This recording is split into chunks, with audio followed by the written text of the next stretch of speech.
the FAO's regulatory report on food fraud, including a few interesting bits. The report. The Food and Agriculture Organization of the United Nations, that's the FAO, together with a USA School of Food Law, set out to create a background paper on international and national regulatory strategies to counter food fraud. If you're a food fraud nerd like me, you might want to read the report.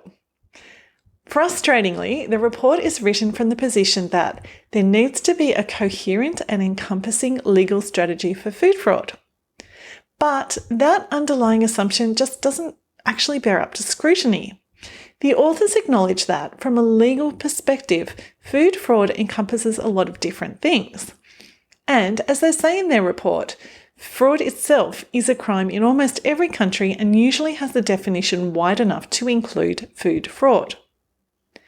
There are major challenges with defining food fraud under a single encompassing definition, and this is discussed at length in the report.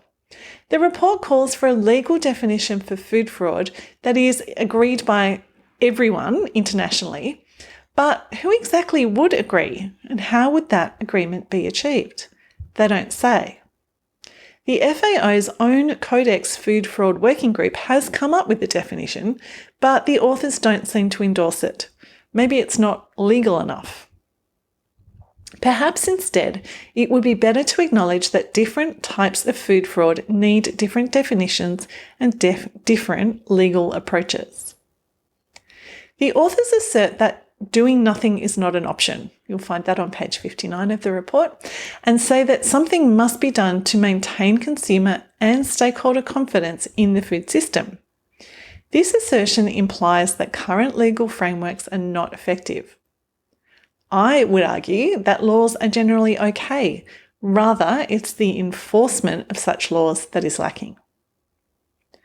The report's main conclusion is national governments need to act and cooperate if for no other reason than to maintain consumer trust in the safety of their food and in their government. Yep.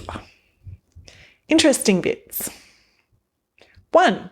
Legal frameworks for online marketplaces like Amazon and Alibaba are significantly different in China and Europe.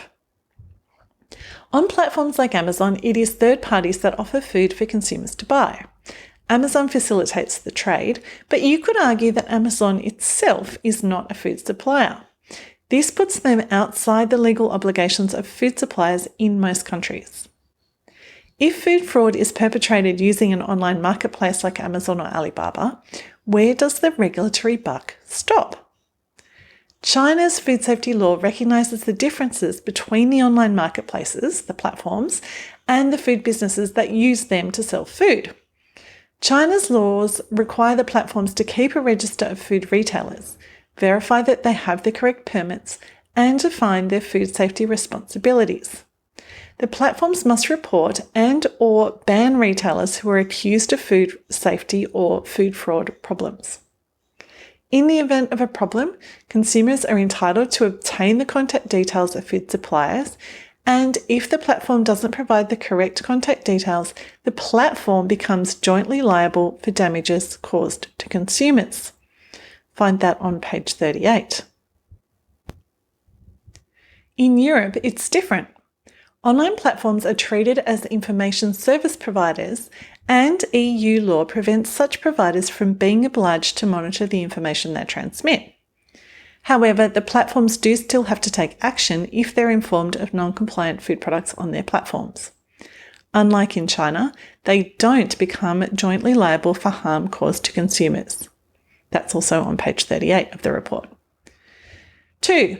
Mystery shopping is a tool used by enforcement authorities in the European Union and in China to monitor foodstuffs that are purchased from foreign countries by consumers. Find that on page 50. 3. Alibaba, the large Chinese online marketplace, and Italy have signed a memorandum of understanding regarding protected geographical indications, or GI. Under this agreement, Italian authorities report sales that infringe GI rules to Alibaba.